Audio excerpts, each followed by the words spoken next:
Hi there, and thank you for tuning in to The Social Circus, where every week we dive into a variety of topics covering social media, mindset, and how to run your business. I hope that you enjoyed today's episode.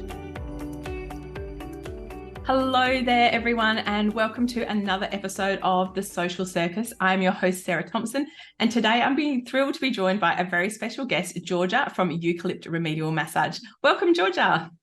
Hi, good morning.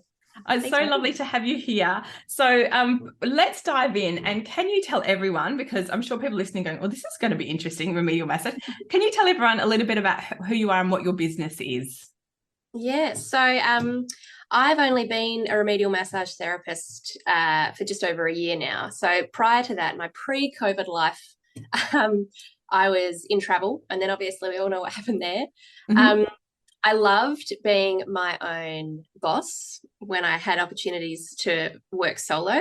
And, you know, straight out of high school, I actually did human biology at uni very briefly, but I loved it. So for me, putting the two together of the human biology and being my own business, ta-da, remedial massage therapist. So I have a clinic at home now in the front room of our house. My husband off into the city on when I have clients. But yeah, so now I'm predominantly helping people who sit at desks in that home office life that is post-COVID life, yep. Working from home. And actually in a couple of weeks, I'm going to be doing an intensive course on neck pain disorders as well. So I really want to get right into all those necks of people sitting at a desk, working from home and struggling, but not doing anything about it. Oh, and this is, I'm guessing my listeners have gone, oh, okay, this is why she's here today. So Georgia, as you can imagine, sees lots of us kind of people who, and I'm now conscious of my posture, who sit at our desk all day and who slouch and don't take care of ourselves. And then we go in and we're like, I can barely move, I'm so stiff. And so I really wanted to have Georgia on to chat about this because it's such a common problem for us. Now, I love to start with a question about what inspired you for this, but I feel like you maybe answered it a little bit. Is there anything else you'd like to add to that, Georgia?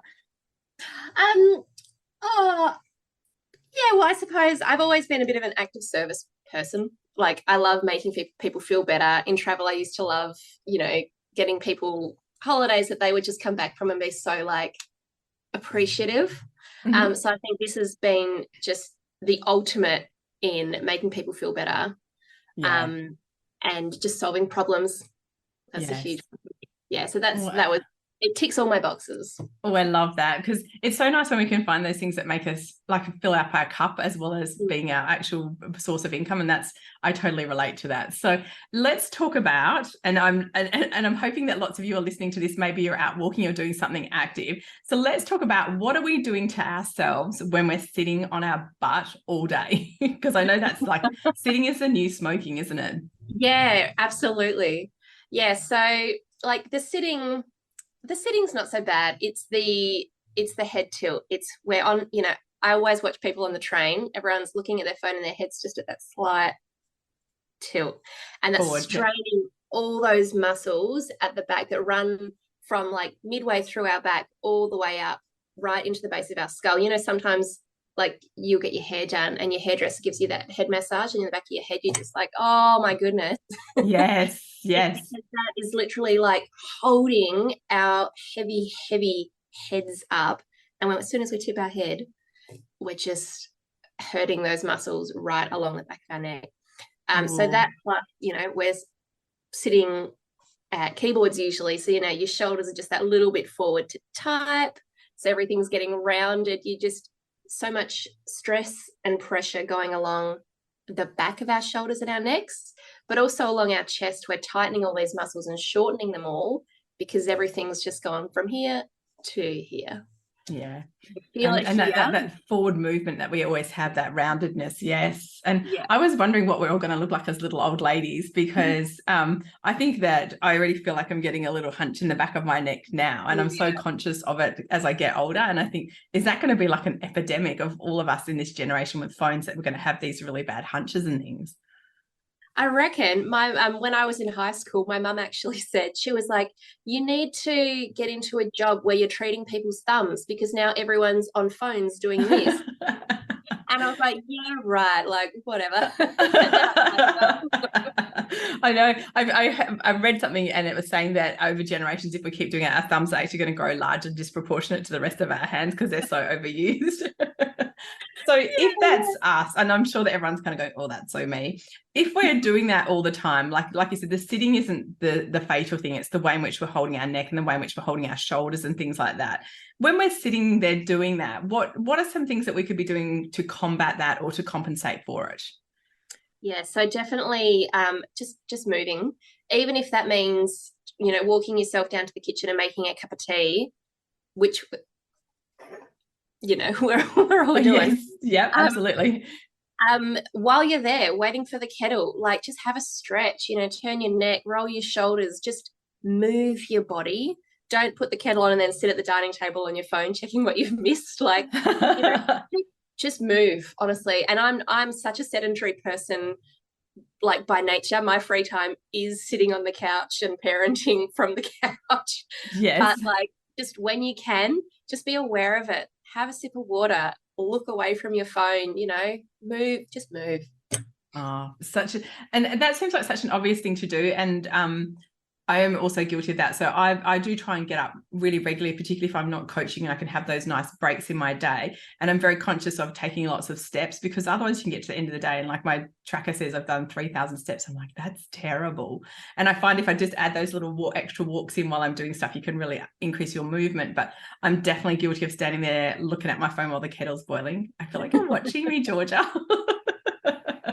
So those kind of things are really, really helpful to help us break it up. And at what point should we be starting to see somebody like you? Is it when we're at crisis point and I can't move, or is it something we should be doing really regularly, really? If you can, and obviously like price is such a factor, right? I know it is for me. I put off my self-care because that's the lowest of my priorities. Yes. And it's just, we've been brought up in this thing that self-care is, a luxury, and it's something that like no, you don't need that nice thing. But really, and when people think of a massage, they think of lying down in the lovely essential oils and it being just a fluffy duffy thing, whereas the remedial massage, remedy, helping and healing and helping your body with that inflammation and things like that. So it's kind of the massage that physiotherapists learn is a lot of the techniques we use in remedial massage. So if you've ever, a lot of people have been to a physio. Yes. So you can book a relaxation massage if you like. I love doing those. But remedial is specifically about getting into particular muscle groups and working with your body. So if you can make it part of your once a month, your self-care habit, just standing appointment, book yourself in. But otherwise, a majority of the people I see, it's when they've cricked their neck or something and they've tried to rest it for a day or two and the heat pack's not quite doing it. So then they Oh, and it's so interesting how we do leave it to the point of when we're in pain. Whereas I know a lot of the time I have a lot of stiffness, and that's actually the early warning sign, isn't it? Yeah, definitely. Having that stiff neck, and you're getting older when sleeping hurts your neck. I know that is depressing. A lot of things hurt as you get older. I'm sad to report. And I was like, oh, I wish I could go back and tell myself to take better care of my body, so that now I wouldn't be feeling like the aging process so much. So when we're sitting at our desks and we start to notice that, what should we do? Like just as a break, sort of circuit breaker to those kind of habits that we get into. Yeah. So the quickest thing, and something like everyone's got in their house, is a heat pack. Yeah. So if you're starting to feel that in your neck and you just kind of have that that's just not as good as it should be, pop the heat pack in the microwave. You can just sling one around your shoulders while you're still working. It's still going to warm those muscles, which is really good. We know our muscles get warmth from movement and from doing exercise, but having that outside heat in from heat pack is also still really beneficial, especially when you're time poor and you've just got that work you've got to get done. chuck a heat pack on it and have some So you water. can pop your heat pack on at the same time as you're waiting for the jug to boil, yeah? I love that. And so that's a really good, because I'm definitely guilty of, and I'm sure we all know this, of the things that I know that I should be doing, we don't do, because you're like, I know that I should, take a stretch and move my neck and that. And then you just get busy and you forget. And the heat pack is actually, it's kind of a very passive thing to do, isn't it? It's actually like, well, I'm doing some good here without actually doing anything. Yeah. And it's like, you don't need to get out of your jammies and, you're working from home uniform. You can just fling it over your shoulders. Yeah, amazing. And so the neck and the shoulders definitely is something that we feel, I think we feel a lot when we're sitting at our desk. And is there, do you think, a benefit to only doing so many hours a day of work, or what do you think would be optimal in terms of that? Because I do try and stretch my workout, and then I would think, would it be better if I condensed it all and just got it over and done with? And I, from a sitting slouching perspective. Yeah. I think there's no silver bullet, right? When you've got that much work you've got to get done, you've got to do it. Yes. But yeah, just maybe set your little alarm for like 2 hours. Make that your longest stretch that you are sat still at your computer. And if you get to that 2 hours, just do a lap of the hallway. Do that lap, have a stretch, just do, some side to side, look over your shoulders, have a dance, chuck one song on and have a quick little energy burst out in your lounge room. Oh, I love that. Yeah. So there's no right and wrong, but just when it suits you. If that can be 2 hours, that's better than it was yesterday, right? Oh yeah, I think that feels like a really long period. I can't sit that still for that long. I would my bottom of my tailbone would start to ache if I sat for 2 hours without moving. That would just be too much compression on me. So let's talk about that in terms of what are we sitting on, because there's lots of talk of standing desks and sitting on balls and all those kind of things. What do you think we should be looking at and trying out and doing? Oh man, each of their own, right? Like I loved sitting on an exercise ball when I was in travel. But then, I mean, it all kind of depends on when you sit on that ball, does that then make you sit up really straight on it, or are you slouching to balance on it? Like what's the effect up your back that your seat is doing? A good one for if you're in just a regular office chair, like I'm in my office chair right now. Like a gas lift chair. Yeah, that's what I'm in at the moment. Is having your feet, so where your feet sit on the ground, have one foot up further out than the other and tuck the other one so you're like leaning on your toe. Does that make sense? Yes. So they're not actually parallel to each other. One's further out, one's further in, and you're leaning, the one closest to you, you've got your toes tucked under. Yeah. So and you might see people do that next time you're on the train. Watch people on the train. Not many people will have their feet parallel to each other. Yes. Offset them, because that then is offsetting your hips a bit. And so swap that during the day, and you'll, we move around, swap it during the day, and that's just getting that tiny little movement and place in your hips. Change it a bit during the day, so you're not just in one spot, completely sedentary on that lower half. Oh, that's such a juicy little tip. Yeah. And those other little feet exercises that we can do, and you can get those little roller things. Do you think they're a great idea, or is that just, it just feels nice? Well, if it feels nice, it's a great idea, right?